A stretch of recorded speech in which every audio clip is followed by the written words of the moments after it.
menjurus ya kepada topik yang lebih fokus. Kalau tadi kita bicara tentang general, tentang atmosfer, fungsinya, klasifikasinya berdasarkan atas lapisan-lapisan dan fungsi dari masing-masing, maka sekarang kita akan langsung coba masuk kepada masalah-masalah lingkungan yang terkait dengan atmosfer. Nah, kita akan mulai dengan yang pertama adalah global warming ya, atau pemanasan global. Namun sebelum masuk ke global warming, kita perlu punya persepsi yang baik tentang apa itu global warming dan kenapa global warming terjadi atau pemanasan global itu terjadi.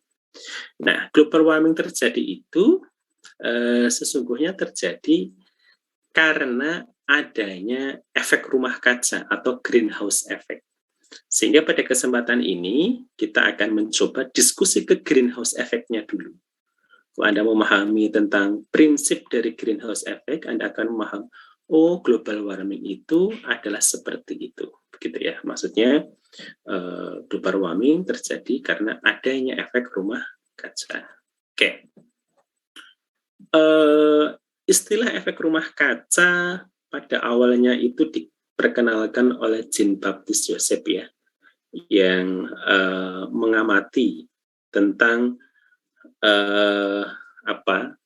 rumah kaca. Jadi kalau di Eropa untuk membuat istilahnya berkebun begitu, yang rumahnya terbuat dari kaca-kaca begitu, itu diamati adanya perbedaan temperatur begitu. Jadi ketika kebun yang ada di dalam rumah kaca dengan yang di luar rumah kaca itu temperaturnya berbeda. Kenapa bisa begitu? Nah, ini yang kemudian menarik perhatian dari ilmuwan Prancis Jean-Baptiste Joseph Fourier, yang dia merasa, kenapa kok bisa seperti ini? Nah, kejadian yang terjadi pada rumah kaca, ya, pertanian rumah kaca tadi atau garden greenhouse tadi, membawa dia pada pemikiran, kalau begitu bumi yang begitu besar dengan atmosfer yang transparan bisa ditembus oleh radiasi sinar kosmik begitu atau gelombang elektromagnetik, jangan-jangan berperilaku seperti rumah kaca tadi. Sehingga efek ini dikenal dengan istilah fenomena efek rumah kaca atau efek kaca, an effect of glass. Nah, dan dikenal sebagai the greenhouse effect. Sebenarnya efek rumah kaca ini kalau kita tadi ya, terlepas dari perkebunan yang menggunakan rumah kaca begitu, fenomena greenhouse effect ini adalah sebuah fenomena yang alami ya, alami itu sudah saya sampaikan. Yang dengan fenomena efek rumah kaca ini di bumi, ya, temperatur pada permukaan bumi itu menjadi sesuai untuk kehidupan. Ya, kalau tidak ada efek rumah kaca, maka temperatur di bumi akan menjadi terlalu dingin bagi manusia. Jadi karena tidak ada panas gitu ya, jadi kalau siang tiba-tiba panas sekali, malamnya itu langsung beku lah kira-kira gitu. Tapi karena ada efek rumah kaca tadi, maka temperatur itu tidak berubah drastis begitu. Nah, ini sehingga ini salah satu yang fenomena alam yang sesungguhnya itu menjaga kehidupan di bumi. Tapi kalau ada campur tangan manusia tanda kutip tadi ya, melakukan pembakaran sehingga kemudian menghasilkan gas-gas yang memiliki efek rumah kaca dalam konsentrasi besar ke atmosfer, maka akan meningkatkan temperatur global begitu kira-kira maksudnya. Kenapa? Karena secara alami dia tentu porsinya itu sudah sesuai dengan apa yang diperlukan begitu. Tapi kalau ada kegiatan manusia seperti pembakaran batu bara, kegiatan industri dan sebagainya menghasilkan SO2, karbon dioksida dan sebagainya, itu menambah jumlah gas yang memiliki efek rumah kaca. Sehingga akan semakin banyaknya gas rumah kaca tadi akan meningkatkan lebih besar lagi temperatur permukaan bumi, begitu. Itu side effect sesungguhnya. Tapi kalau bicara naturally, ya secara alami, efek rumah kaca itu memang harus terjadi untuk apa? Untuk menjaga temperatur. Kira-kira begitu. Oke, ini ilustrasinya tadi. Nah, ini kira-kira begini, kalau ada radiasi sinar matahari yang melalui atmosfer, maka ada radiasi ya tadi yang masuk, kemudian dipantulkan, ya, ada yang masuk diserap oleh beberapa gas, ya seperti ozon misalkan, ada yang masuk misalkan sampai ke permukaan bumi dipantulkan lagi, ada yang masuk diserap oleh permukaan bumi, ada yang dipantulkan, kemudian diserap lagi oleh permukaan bumi, ada yang diradiasikan dari permukaan bumi seperti ini. Infrared radiation is emitted from the Earth surface. Jadi radiasi inframerah tadi yang diperoleh dari ini sinar matahari itu dipantulkan lagi dari permukaan bumi. Inilah yang menyebabkan tadi troposfer itu semakin rendah ketinggiannya, temperaturnya semakin tinggi. Jadi di laut lebih panas daripada di pegunungan. Oke. Ini salah satunya karena tadi ada efek radiasi sinar inframerah dan juga fenomena efek rumah kaca. Nah, global warming sendiri sering dinyatakan sebagai progressive gradual rise, ya, peningkatan gradual yang pesat dari temperatur permukaan bumi. Ya, walaupun kenaikan temperatur ini terjadi secara alami, tetapi dengan adanya tambahan-tambahan polutan dari manusia itu menyebabkan peningkatan temperaturnya itu lebih progresif, maksudnya lebih pesat begitu. Yang mana ini nanti akan bertanggung jawab terhadap perubahan iklim, ya, pola perubahan iklim. Jadi karena temperaturnya terlalu tinggi, tentu misalkan ya musim pancaroba yang seharusnya sudah musim hujan, musim hujannya tertunda sehingga kemaraunya lebih panjang karena ada perubahan iklim. Apakah global warming itu berbahaya? Ya tentu ya, tanpa efek rumah kaca bumi tentu tidak akan menjadi hangat dan ini tentu akan berbahaya bagi manusia. Jadi tanpa efek rumah kaca, bumi akan menjadi sangat dingin, tidak hangat ya untuk kehidupan manusia. Pada prinsipnya sebenarnya yang ingin ditekankan di dalam slide ini, saya ingin mengatakan bahwa global warming itu tidak berbahaya. Karena global warming itu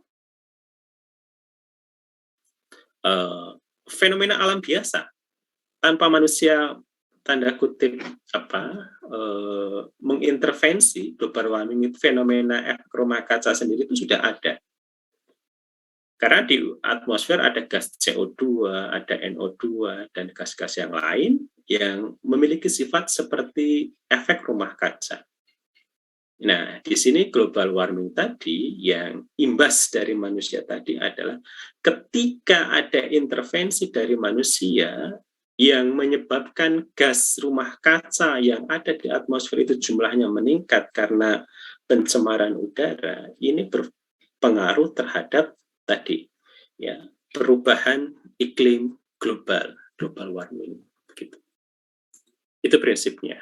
Nah, apa saja sebenarnya yang menyebabkan pemanasan global itu, atau apa saja yang bertanggung jawab terhadap pemanasan global? Salah satunya adalah peningkatan konsentrasi dari gas rumah kaca. Jadi, apa yang menyebabkan global warming itu terjadi? Salah satunya adalah peningkatan konsentrasi gas rumah kaca. Apa saja itu gas rumah kaca?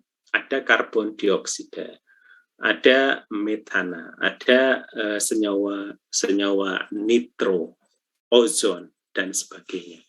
Loh Pak, ozon berarti berpengaruh terhadap pemanasan global ya? Bukannya ozon itu bermanfaat untuk manusia? Ya. Ozon kalau ada pada bagian troposfer itu dianggap sebagai polutan. Tapi kalau ozon ada pada bagian stratosfer, dia berfungsi untuk menyerap radiasi sinar ultraviolet. Tapi kalau dia ada di troposfer, ini polutan karena dia oksidator kuat juga gitu ya. Di samping karena dia punya ikatan rangkap begitu ya, dia bisa istilahnya menggunakan ikatan rangkap itu untuk vibrating ya. Jadi bisa ikatan rangkap itu bisa menyerap radiasi ya, inframerah, ultraviolet dan sebagainya, sehingga memungkinkan terjadinya pemanasan global atau efek rumah kaca. Nah, pemanasan ini terjadi karena gas rumah kaca tadi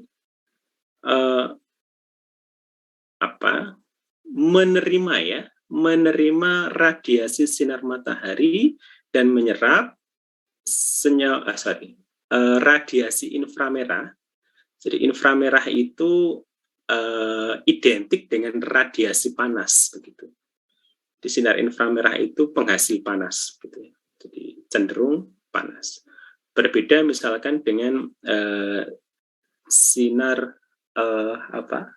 cahaya tampak Michiko Hibiniu. Ya, dia cenderung tidak panas. Tapi kalau inframerah itu cenderung panas. Ya, jadi senyawa-senyawa atau gas rumah kaca tadi menyerap radiasi inframerah, baik itu inframerah yang dari bumi, yang dilepaskan dari bumi ke atmosfer, atau sebaliknya. Ya, sehingga terjadi pemanasan pada bagian troposfer, pada permukaan bumi. Oke.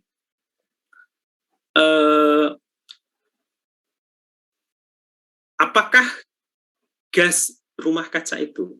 Ya, jadi gas rumah kaca itu apa sih? Gitu ya. Kalau tadi kan kita berdiskusi tentang apa penyebab terjadinya pemanasan global. Salah satunya disebabkan oleh gas rumah kaca. Maka mungkin Anda akan selanjutnya bertanya, gas rumah kaca itu apa sih gitu ya? Nah, di sini sedikit dijelaskan beberapa gas rumah kaca dapat terjadi secara alami ya di atmosfer, sementara yang lainnya dihasilkan dari aktivitas manusia. Nah, secara alami gas rumah kaca yang terjadi bisa berupa uap air. Jadi kalau ada uap air sendiri itu sudah merupakan gas rumah kaca. Kemudian ada karbon dioksida, ada metana. Metana itu dari mana? Dari proses peruraian oleh mikroba. Misalkan ada tumbuhan mati, ada binatang mati, gitu ya. Penguraian bangkai-bangkai jasad tadi itu salah satunya menghasilkan gas metan. Pembusukan mikroorganisme oleh mikroorganisme menghasilkan gas metan. Nah, gas metan ini punya sifat sebagai gas rumah kaca. Kemudian ada gas nitrous oksida ya, oksida nitro ya. Kemudian itu juga ozon. Nah, beberapa kegiatan manusia tadi juga ya memungkinkan meningkatnya konsentrasi gas-gas rumah kaca tadi. Jadi gas rumah kaca tadi sungguhnya di alam itu sudah ada. Cuma kegiatan manusia itu mungkin menyebabkan jumlah gas rumah kaca itu meningkat. Misalkan karbon dioksida. Karbon dioksida di alam itu terjadi ya, terjadi secara natural begitu. Nah, tapi adanya aktivitas manusia misalkan yang memproduksi gas karbon dioksida